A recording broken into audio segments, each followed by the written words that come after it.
ಸಚಿವ ಸತೀಶ್ ಜಾರಕಿಹೊಳಿ ಸಂಬಂಧಿ ಮಂಜುನಾಥ್ಗೆ ಇಡಿ ಅಧಿಕಾರಿಗಳು ಶಾಕ್ ಕೊಟ್ಟಿದ್ದು ಇವತ್ತು ಬೆಳ್ಳಂಬೆಳಗಿನೇ ಜಾರಿ ನಿರ್ದೇಶನಾಲಯದ ಅಧಿಕಾರಿಗಳು ದಾಳಿಯನ್ನ ನಡೆಸಿದ್ದಾರೆ. ಕೇವಲ ಮಂಜುನಾಥ್ ಅವರ ಮನೆ ಮೇಲೆ ಮಾತ್ರ ಅಲ್ಲ, ಅವರ ಜೊತೆಗೆ ಆಪ್ತರಾಗಿ ಗುರುತಿಸಿಕೊಂಡಿದ್ದವರ ಮನೆ ಮೇಲೂ ಕೂಡ ದಾಳಿಯನ್ನ ಮಾಡಿದ್ದಾರೆ ಇಡಿ ಅಧಿಕಾರಿಗಳು. ಇಂತಹ ಸಂದರ್ಭದಲ್ಲಿ ಅಕ್ರಮ ಆಸ್ತಿ ಗಳಿಕೆ, ಹವಾಲಾ ಲಿಂಕ್ ಆರೋಪದ ಹಿನ್ನೆಲೆಯಲ್ಲಿ ಇಡಿ ಅಧಿಕಾರಿಗಳು ಪರಿಶೀಲನೆಯನ್ನ ಮಾಡ್ತಾ ಇದ್ದಾರೆ. ಜೊತೆಗೆ ಅವರ ಮನೆಯಲ್ಲಿ ಅನೇಕ ಬಾರ್ ಲೈಸೆನ್ಸ್ಗಳು, ದಾಖಲೆಗಳು ಪತ್ತೆಯಾಗಿದೆ ಅನ್ನುವ ಮಾಹಿತಿಗಳು ಕೂಡ ಲಭ್ಯವಾಗ್ತಿದೆ. ಅಕ್ರಮ ಆಸ್ತಿ, ಹವಾಲಾ ಆರೋಪ, ಸಾಹುಕಾರ್ ಸಂಬಂಧಿಗೆ ಇಡಿ ಶಾಕ್. 6 ಸ್ಥಳಗಳು, ಹಲವು ಆಪ್ತರಿಗೆ ಇಡಿ ಬಲೆ, ಅಧಿಕಾರಿಗಳಿಗೆ ಸಿಕ್ಕಿದ್ದೇನು? ಮನೆ ಮುಂದೆ ನಿಂತಿರೋ ವಾಹನಗಳು, ಗೇಟ್ ಕಾಯ್ತಾ ಇರೋ ಭದ್ರತಾ ಸಿಬ್ಬಂದಿ, ಆಗಾಗ ಮನೆಯೊಳಗೆ ಹೋಗಿ ಬರ್ತಾ ಇರೋ ಅಧಿಕಾರಿಗಳು. ಇದೇನ್ ಗೊತ್ತಾ? ಇಡಿ ರೇಡ್. ರಾಜ್ಯವನ್ನೇ ಬೆಚ್ಚಿ ಬೀಳಿಸಿರೋ ಈ ರೇಡ್ ನಡೆದಿರೋದು ಎಲ್ಲಿ ಗೊತ್ತಾ? ಬೆಳಗಾವಿಯಲ್ಲಿ. ಯಾರ ಮೇಲೆ ಗೊತ್ತಾ? ಸಚಿವ ಸತೀಶ್ ಜಾರಕಿಹೊಳಿ ಬಾವ, ಅಬಕಾರಿ ಇಲಾಖೆಯ ಹೆಚ್ಚುವರಿ ಆಯುಕ್ತ ವೈ ಮಂಜುನಾಥ್ ಮೇಲೆ. ಹೌದು, ಅಬಕಾರಿ ಇಲಾಖೆಯ ಹೆಚ್ಚುವರಿ ಆಯುಕ್ತ ವೈ ಮಂಜುನಾಥ್ಗೆ ಇಡಿ ಶಾಕ್ ಕೊಟ್ಟಿದೆ.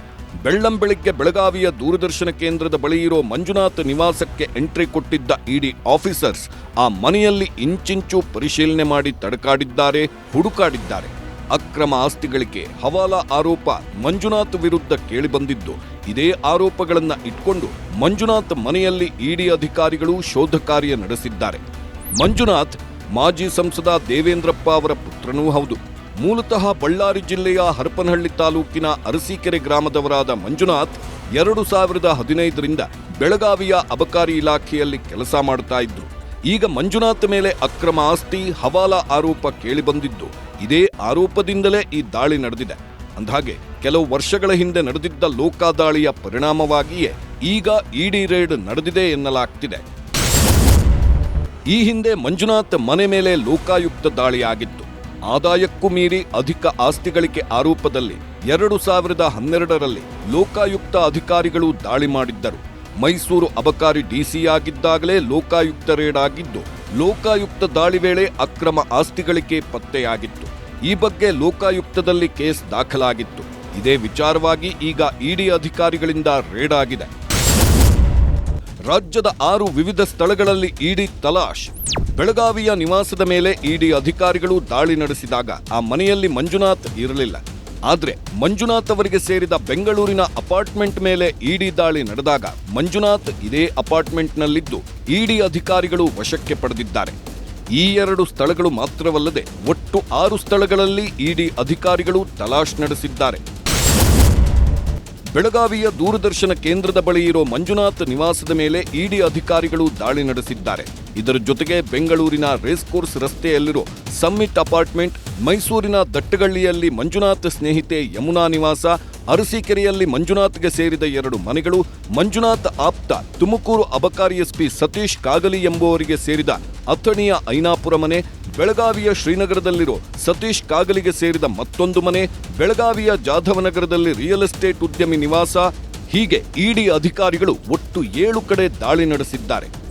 ಬೆಂಗಳೂರಿನ ರೇಸ್ ಕೋರ್ಸ್ ರಸ್ತೆಯಲ್ಲಿರೋ ಸಮ್ಮಿಟ್ ಅಪಾರ್ಟ್ಮೆಂಟ್ನಲ್ಲಿಯೇ ಮಂಜುನಾಥ್ ವಶಕ್ಕೆ ಪಡೆದ ಇಡಿ ಅಧಿಕಾರಿಗಳು ಮೈಸೂರಿನಲ್ಲಿ ಮಂಜುನಾಥ್ ಆಪ್ತೆ ಯಮುನಾ ಎಂಬ ಮಹಿಳೆಯನ್ನ ವಶಕ್ಕೆ ಪಡೆದು ತನಿಖೆಯನ್ನ ತೀವ್ರಗೊಳಿಸಿದ್ದಾರೆ. ಯಮುನಾ ಮನೆಯಲ್ಲಿಯೂ ಮಹತ್ವದ ದಾಖಲೆಗಳು ಪತ್ತೆಯಾಗಿವೆ ಎನ್ನಲಾಗಿದೆ.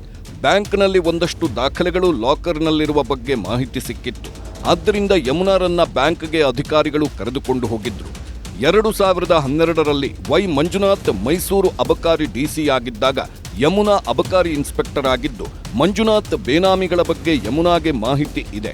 ಈ ಹಿನ್ನೆಲೆಯಲ್ಲಿ ವಿಚಾರಣೆ ನಡೆಸುತ್ತಿದ್ದಾರೆ.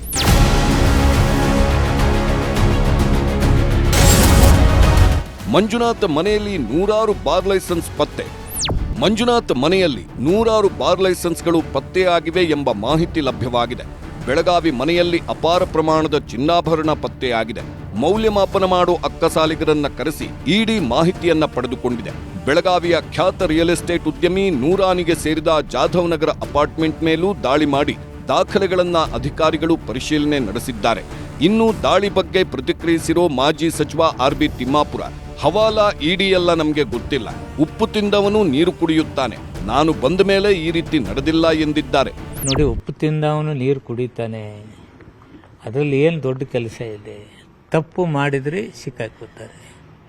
ಯಾರ್ಯಾರು ತಪ್ಪು ಮಾಡಿದ್ರೆ, ಯಾರೋ ಒಬ್ಬ ಎಂಪ್ಲಾಯಿ ಎಲ್ಲೋ ಒಂದು ಕಡೆ ತಪ್ಪು ಮಾಡಿ ಅವನು ಯಾವನು ಇದು ಮಾಡಿದ್ರೆ ಮಂತ್ರಿ ನೀವೇನ್ರಿ ಅವ್ರು ನೋಡಿ ಹವಾಲತ್ ಅದೇನೇನೋ ಯಾವ ದೇಶಗಳಿಗೆ ದುಡ್ಡು ಕಳಿಸು ಹವಾಲತ್ ಏನೋ ಹೇಳ್ತದ್ರಿ. ಯಾವುದೇ ದೇಶಕ್ಕೆ ಹವಾಲ ಹೋಗ್ತಿದೆ ಅಂತ ಎಲ್ಲ ನೌಕರಸ್ಥರದ್ದು ಯಾವುದೇ ಮಂತ್ರಿಗಳು ನೋಡೋಕ್ಕಾಗಲ್ಲ. ಅವ್ನು ನಡವಳಿಕೆ ನಮ್ಮ ಜೊತೆ ಅಲ್ಲಿ ಏನು ನಡೀತದೆ ಡಿಪಾರ್ಟ್ಮೆಂಟದ್ದು ನೋಡ್ಬೋದು. ಇಂಥ ದೊಡ್ಡ ಹವಾಲ್ಗಳ ಬಗ್ಗೆ ಯಾರು ನೋಡ್ತಾರೆ? ಬಟ್ ಡಿಪಾರ್ಟ್ಮೆಂಟಲ್ಲಿ ಎನ್ಕ್ವೈರಿ ಆಗಲಿ ಅವ್ರಿಗೇನು ಶಿಕ್ಷೆ ಆಗೋದಾಗಲಿ ನಾನು ಬಂದ ನಂತರ ಯಾವುದಿಲ್ಲ. ಮೊದಲು ಏನಾಗಿದೆ ನನಗೆ ಗೊತ್ತಿಲ್ಲ. ಸತೀಶ್ ಜಾರಕಿಹೊಳಿ ಸಂಬಂಧಿಯೇ ಇಡಿ ಬಲೆಗೆ ಬಿದ್ದಿದ್ದು, ಈಗ ಆ ಬಗ್ಗೆ ಸತೀಶ್ ಜಾರಕಿಹೊಳಿಯೇ ಮಾತನಾಡಿದ್ದು ಯಾವ ಕಾರಣಕ್ಕೆ ದಾಳಿ ಎಂಬುದು ಸ್ಪಷ್ಟವಾಗಿಲ್ಲ ಎಂದಿದ್ದಾರೆ. ಇನ್ನೂ ಎಲೆಕ್ಷನ್ ಆಗಬೇಕು, ಎದಕ್ಕೆ ಮಾಡಿದ್ದಾರೆ ನಮಗೂ ಗೊತ್ತಿಲ್ಲ. ಅದು ಹೊರಗೆ ಬಂದ್ಮೇಲೆ ಗೊತ್ತಾಗುತ್ತೆ ಎದಕ್ಕೆ ಮಾಡಿದಾರೆ ಅಂತ. ಮಾಹಿತಿ ಬರೋರಿಗೆ ಏನು ಹೇಳಲಿಕ್ಕೆ ಆಗೋಲ್ಲ ಹಿಂಗೆ ಅಂತ ಸ್ಪಷ್ಟವಾಗಿ ವೇಟ್ ಮಾಡೋಣ. ನಾಳೆವರೆಗೆ ಗೊತ್ತಾಗುತ್ತೆ ಏನು ರೀಸನು. ಆವಾಗ ಅದಕ್ಕೆ ಏನಾದ ಹೇಳಲಿಕ್ಕೆ ಅನುಕೂಲ ಆಗ್ತದೆ. ನೋಡೋಣ, ಮಾಹಿತಿ ಬರದೆ ಏನು ಹೇಳಲಿಕ್ಕೆ ಆಗಲ್ಲ. ಯಾವ ರೀಸನ್ಗೆ ಅವರು ರೇಡ್ ಮಾಡಿದ್ದಾರೆ, ಅವ್ರು ಏನು ಕೇಳಿದ್ದಾರೆ ದಾಖಲೆ ಏನು ಅವ್ರು ಕೊಡಬೇಕು. ಮತ್ತೆ ನಾಳೆ ಮಟ್ಟ ವೇಟ್ ಮಾಡೋಣ, ಏನಂತ ಅರ್ಜೆಂಟ್ ಏನಿಲ್ಲ. ನಾಳೆಗೆ ಅದ್ರ ಬಗ್ಗೆ ಹೇಳೋಣ, ಮಾಹಿತಿ ಸಿಕ್ಕಾಗ ಹೇಳ್ತೀವಿ. ವಿದೇಶಿ ಅಕ್ರಮ ಹಣಕಾಸು ವ್ಯವಹಾರ, ಹವಾಲಾ ಲಿಂಕ್ ಆರೋಪದ ಮೇಲೆ ದಾಳಿ ನಡೆಸಲಾಗಿದೆ. ಕರ್ನಾಟಕ, ಗೋವಾ, ಮಹಾರಾಷ್ಟ್ರ ಹಾಗೂ ರಾಜಸ್ಥಾನದ ಇಡಿ ಅಧಿಕಾರಿಗಳು ದಾಳಿಯಲ್ಲಿ ಭಾಗವಹಿಸಿದ್ದು ತನಿಖೆ ನಡೆಸುತ್ತಿದ್ದಾರೆ. ಮಂಜುನಾಥ್ ರಿಯಲ್ ಎಸ್ಟೇಟ್ ವಿದೇಶದಲ್ಲಿ ಅಕ್ರಮ ಹೂಡಿಕೆ ಹಾಗೂ ಅನೇಕ ವ್ಯವಹಾರದಲ್ಲಿ ಹಣ ತೊಡಗಿಸಿದ್ದರು ಎನ್ನಲಾಗಿದೆ. ಬೇನಾಮಿ ಹೆಸರಲ್ಲಿ ಜಮೀನು, ಬಾರ್, ರೆಸ್ಟೋರೆಂಟ್ ಸೇರಿ ಅಕ್ರಮ ಆಸ್ತಿ ಸಂಪಾದನೆ ಆರೋಪವೂ ಕೇಳಿಬಂದಿದ್ದು ಇನ್ನಷ್ಟೇ ಸತ್ಯ ಹೊರಬರಬೇಕಿದೆ.